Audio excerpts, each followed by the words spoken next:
This is the 2023 Brewtubers Online Brewers Club Yeast Experiment, British Brown Ale. Thanks to our sponsors: Imperial Yeast, 5 Star Chemicals, Yakima Valley Hops, Beer and Wine Hobby Homebrew Store, and Brewers Hardware. Let's get tasting. Hey, what's up guys? It's Chris back from Burgles Brewing. Been a while since you see me, but I'm here back reviewing beers, but this time a little different because we got something special here for you. It is Brewtubers Experiment time. 2023 Brewtubers Yeast Experiment English Brown Ale, sitting right here in this bottle. Very excited to get into this. There should be some consistent content for the next coming weeks because everybody's beers are in, so we'll be reviewing them. So not just from me, but from all the other members that participated in the experiment. So yeah, English Brown Ale is what we chose for the style for this yeast experiment. For everybody that doesn't know, isn't familiar with what we do here, again, there's only one variable. This time it's the yeast, so we all brewed the same experiment from the malts. Every single type of malt, percentage of ingredients, hops, everything the same IBUs, same percentage. All using the same water profile. For this one, it was either distilled or RO, kind of whatever was easier for you to get. But again, same water profile, so you get to a pH of 5.45, I think it was. So again, that was consistent. We fermented this at 65 degrees for until you're finished out, and then another diacetyl rest. You raise it up 5 degrees for a diacetyl rest for a couple days.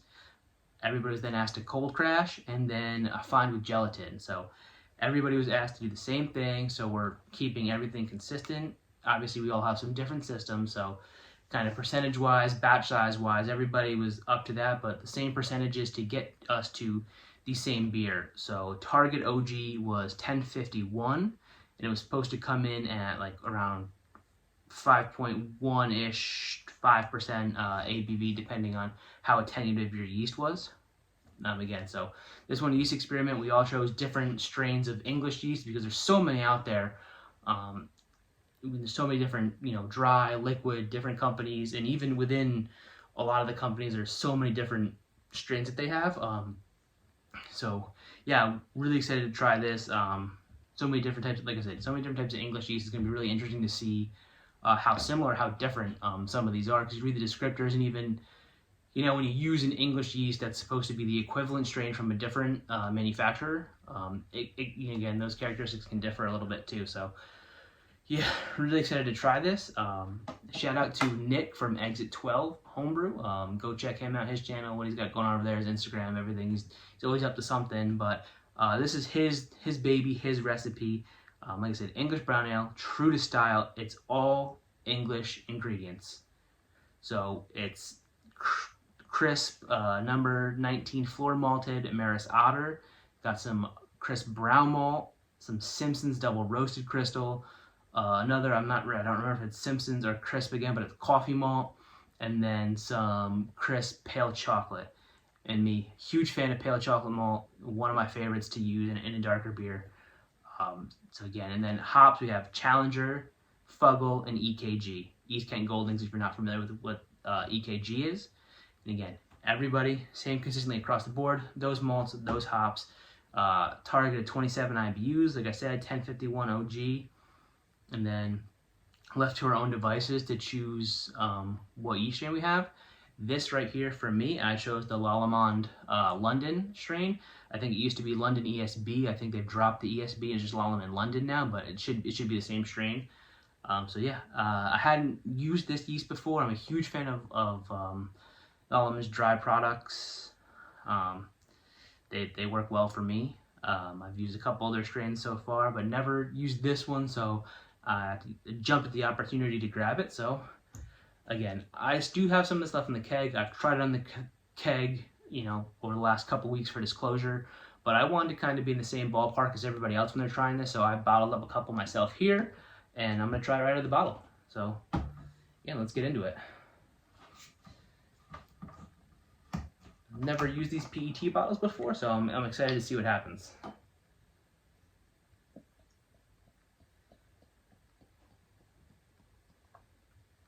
All right, held carb pretty well. Ooh, ooh. There we go. Look at, got a nice form of head on there. You see it? It's a little off-white, a little tan, not super dark, not, but it's definitely an off-white tannish head poured there. Yeah, I wish I had waited like maybe on this beer specifically like another week before I bottled it, because it was good right off the get-go. It didn't clear as much as I wanted to as when I bottled it, but it was really about 7 to 10 days after I bottled this that it really hit its stride.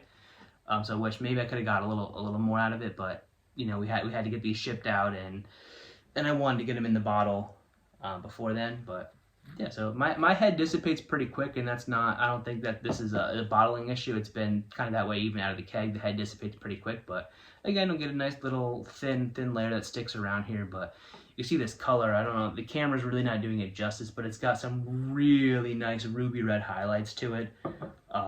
It's, again, a wonderfully crafted recipe from Nick. It's dark, but not too dark, like I said. My camera's not really doing it justice as far as appearance goes for here, but you know, really some nice ruby red hues.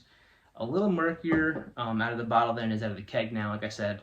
But again, fine with gelatin, so let's get into it. On the nose, we get some nice roast.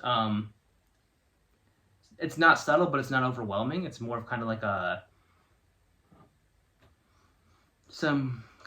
light roast coffee, I would say. Not too, maybe somewhere between the light and medium roast, not too heavy.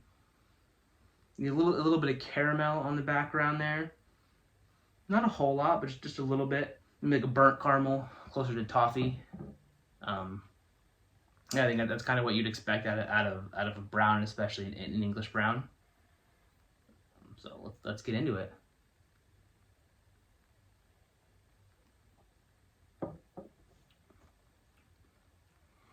Oh yeah, left it out for a few minutes. Like you said, I was talking for the first couple minutes of the video too before cracking it, but left it out at room temp and make sure.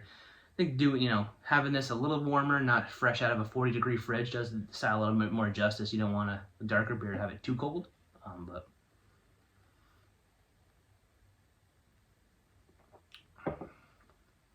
yeah, it's nice.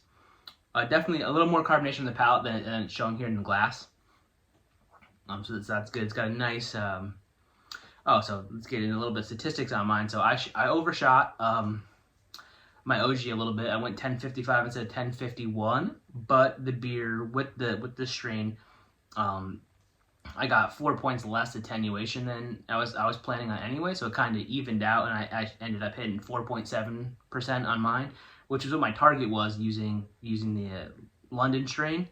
So all in all, I ended up hitting my target ABV, just a little higher gravity on the finishing end. So I think it's got a little more, maybe a little more sweetness, a little more body to it than normal. But I think on a lower ABV style like this, you might want a little more body so it doesn't get too aqueous.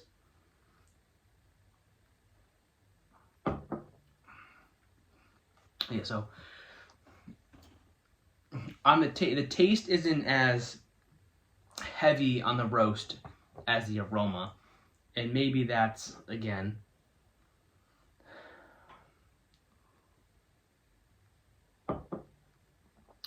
yeah, still carbonated enough, but definitely, yeah, that darker caramel, almost toffee-like character is really coming through heavy, supported by that nice subtle roast in the background. It definitely kind of medium to full-bodied. Again, doesn't, I think at 4.7%, you'd think it might be a little bit higher with the kind of amount of body that it's got.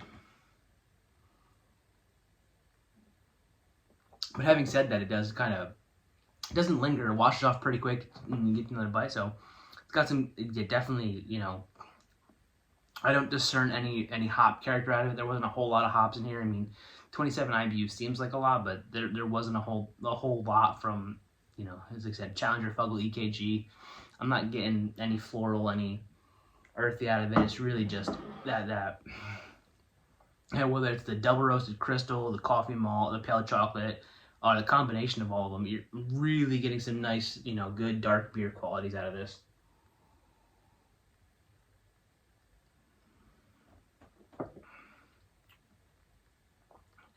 Yeah, nothing. You know, some English strains can get a little fruity depending on it, but I think again, we fermented at 65, so it's not a whole lot of.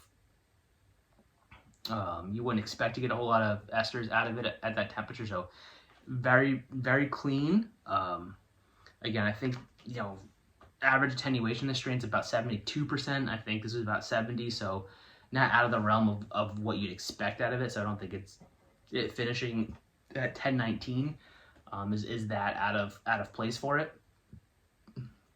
Like I said, it's got some good sweetness on it, good dark caramel, little subtle roast just to support that sweetness, but it's a very good beer. This keg has gone very quick. I've been nursing it and make sure it didn't go, but all in all, it's a great beer. Again, a wonderfully crafted recipe, and I'm pleased with the strain. Pleased with it.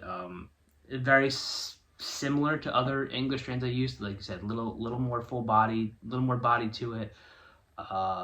Really, you know, supports the darker beer, the malt character more. Again, without a lot of hops in this beer, it's not a hoppy style, so they don't really come through. Be interested to see what it would do with, you know, something hot, a little hoppier. But a great strain for this style is kind of not get any discernible characteristics from the yeast, like an ester or anything that's deterring from the brown ale. So yeah, I'd use it again for the style. And I haven't tried anybody else's beer yet. We're gonna rank this 1 out of 1 so far. Yeah, to me, right now, it's very caramel toffee for me in the flavor, and it's really hitting the spot. It's a good closer to the night. Not too high ABV, but goes well with dessert. Like I said, wonderful beer. Again, Nick, awesome, wonderfully crafted recipe. I can't wait to get into everybody else's. So hopefully the next ones we get into a little bit quicker reviews, keep the videos a little bit shorter, so I'm not droning on here, but I wanted to kind of, in the beginning, give everybody who's not familiar with a little more explanation of the experiment and what we're getting into, and that way when we get to some of the next ones, we can just kind of hop into the review portion of it. But yeah, like I said, very pleased with this beer. Love how it turned out. Good yeast choice. Good to see that these PET bottles held their carb, so that everybody that gets it when they crack it is going to get a good product in the end. And, you know, until the next one, guys, it's been fun. Cheers.